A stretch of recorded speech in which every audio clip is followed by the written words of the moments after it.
Salut la Naotech République. Vous vous êtes déjà dit une fois en voyant une photo que vous aviez ramenée de vacances, flûte, j'ai l'impression qu'il y a un peu trop de monde sur cette photo. Vous auriez bien aimé être, comment dire, le mec qui rapporte de son voyage, l'esprit pionnier, l'esprit aventurier, le fait qu'il était le seul sur le lieu en question. Eh bien, malheureusement, avec les vols charter, les vols low cost et tous ces trucs-là, ça devient de plus en plus difficile, vous croyez pas? Moi, je vous propose de retravailler tout ça dans Photoshop, et c'est le but de l'épisode d'aujourd'hui.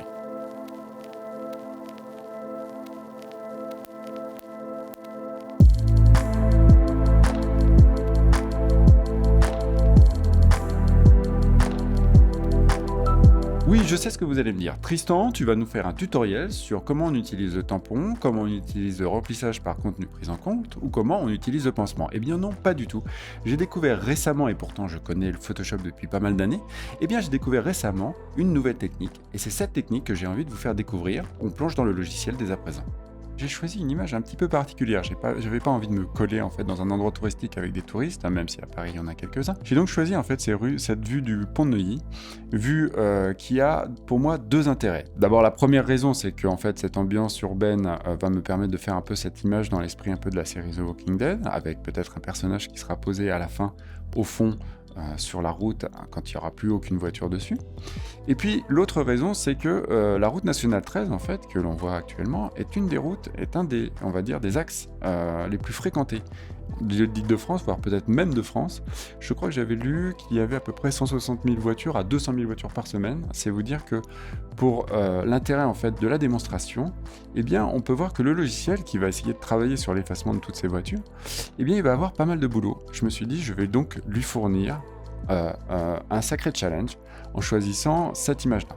Pour réaliser ce script, parce qu'on va utiliser un script, en fait, le logiciel a besoin de plusieurs images, d'un empilement d'images. Et j'ai donc réalisé plusieurs images en me posant sur un trépied. Alors ça, c'est très important, parce qu'être posé sur un trépied, ça va nous permettre, en fait, d'avoir des éléments fixes, c'est-à-dire le paysage, les tours, le ciel, enfin, pas tout à fait le ciel, parce qu'on a les nuages qui bougent, et des éléments qui bougent, surtout, ce sont les voitures.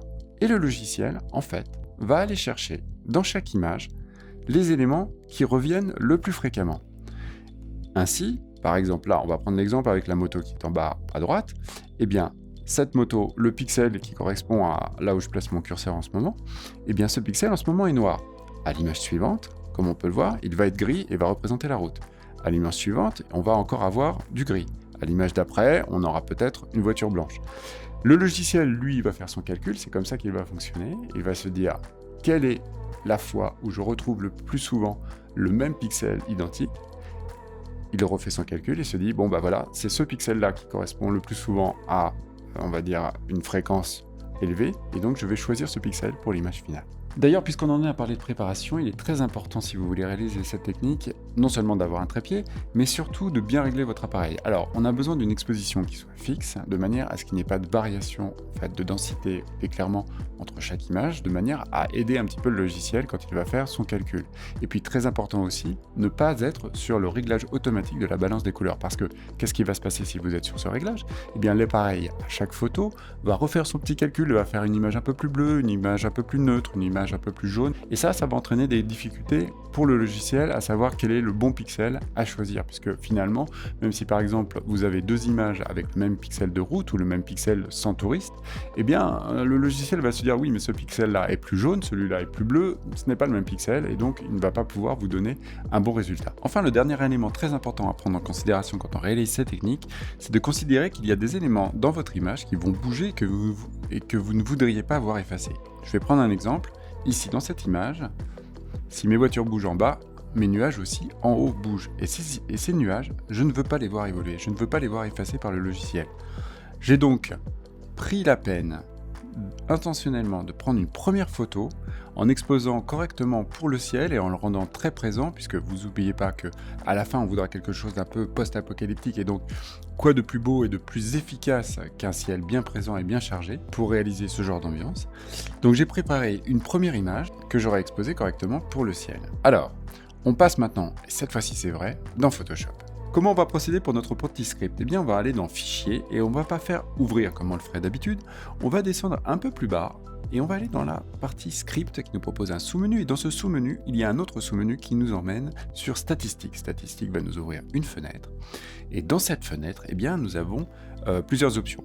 Moi aujourd'hui, et pour cet exercice, je vais choisir médiane car j'ai fait plusieurs essais et c'est celui qui fonctionne le mieux.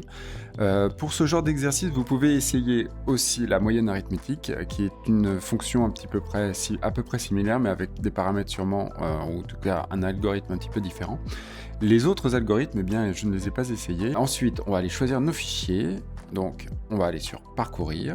Et là, on va ouvrir en fait le dossier dans lequel j'ai rangé toutes mes images. Alors j'avais fait 2 tests, j'avais fait Pont de Neuilly V1, Pont de Neuilly V2. Nous on va se caler sur Pont de Neuilly V1 parce que finalement le premier coup était le bon. Là on a à peu près, je crois, 31 images hop, qui vont s'intégrer.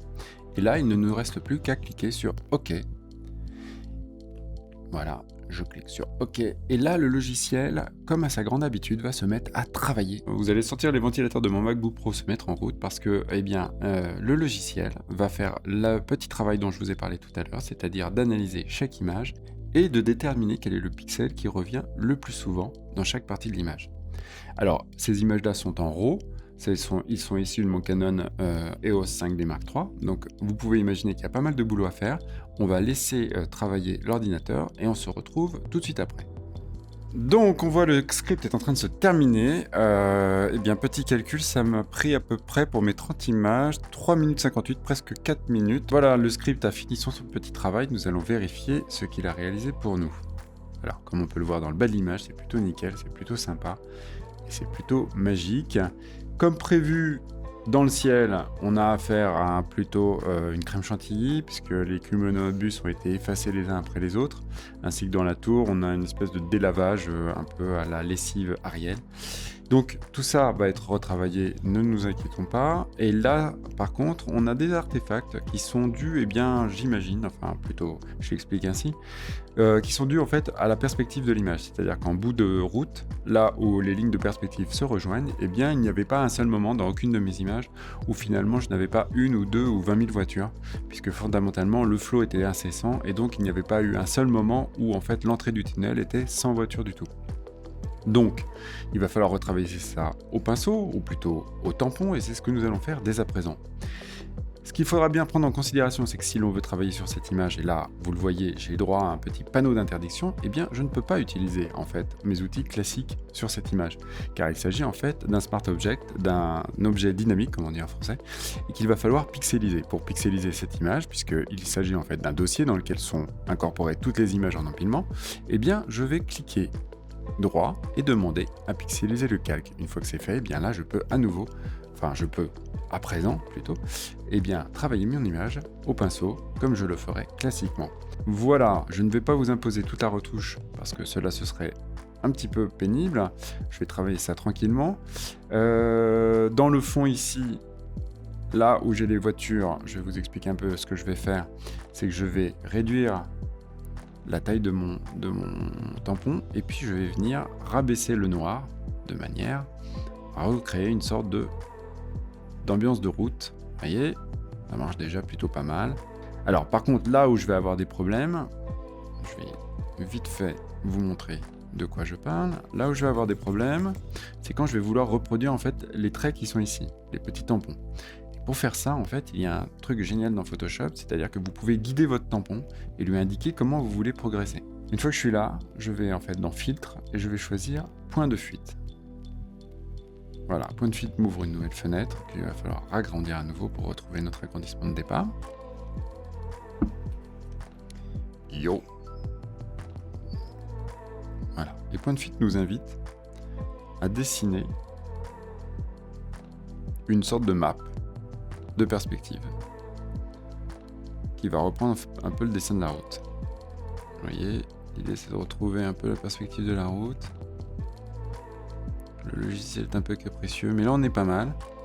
Une fois qu'on est là, on clique sur notre tampon qui est à gauche, et on va reproduire la partie nickel, la partie voilà.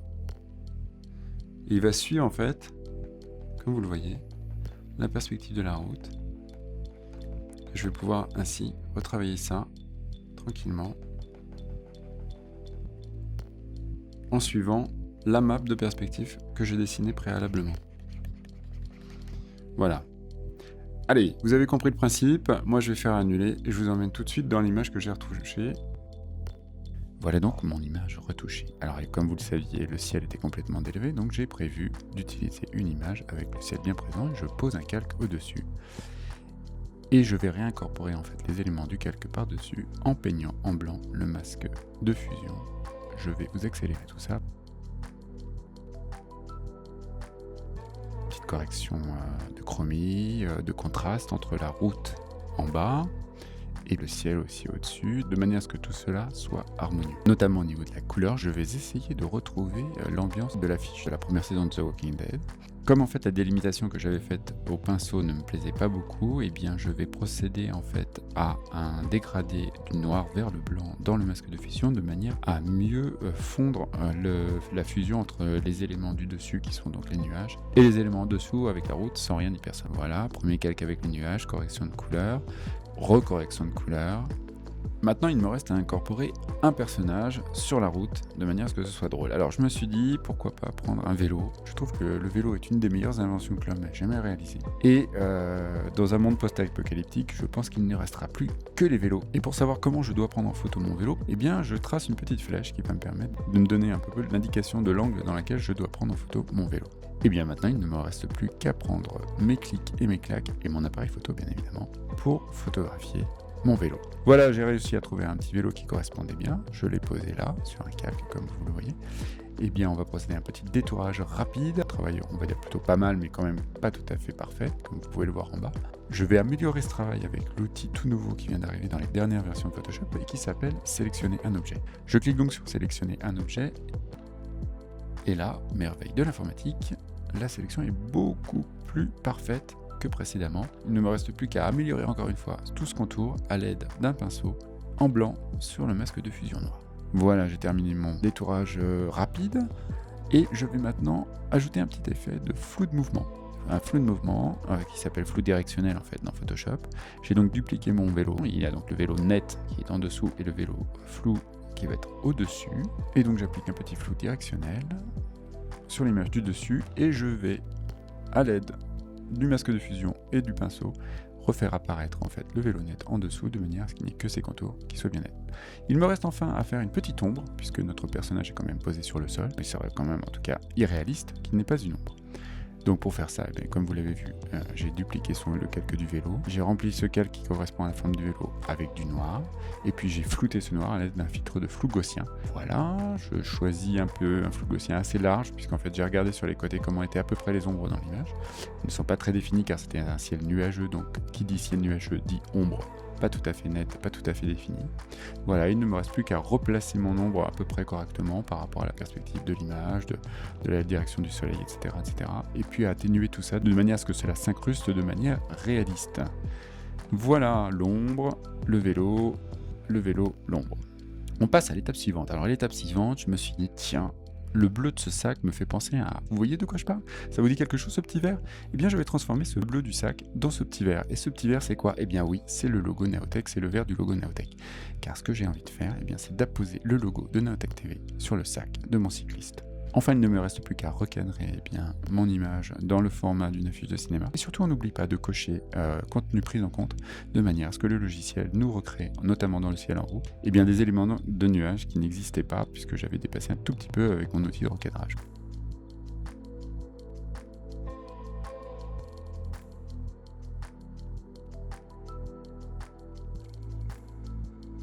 Voilà, notre petite retouche est terminée. J'espère que j'aurai réussi, au moins durant cet épisode, à vous apprendre quelques nouvelles techniques sur Photoshop.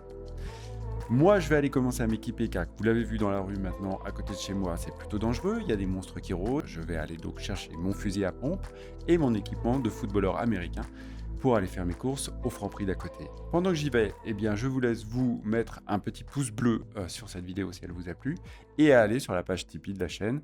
Je vous dis à très bientôt pour un nouvel épisode. Allez. Vous avez pas entendu quelque chose?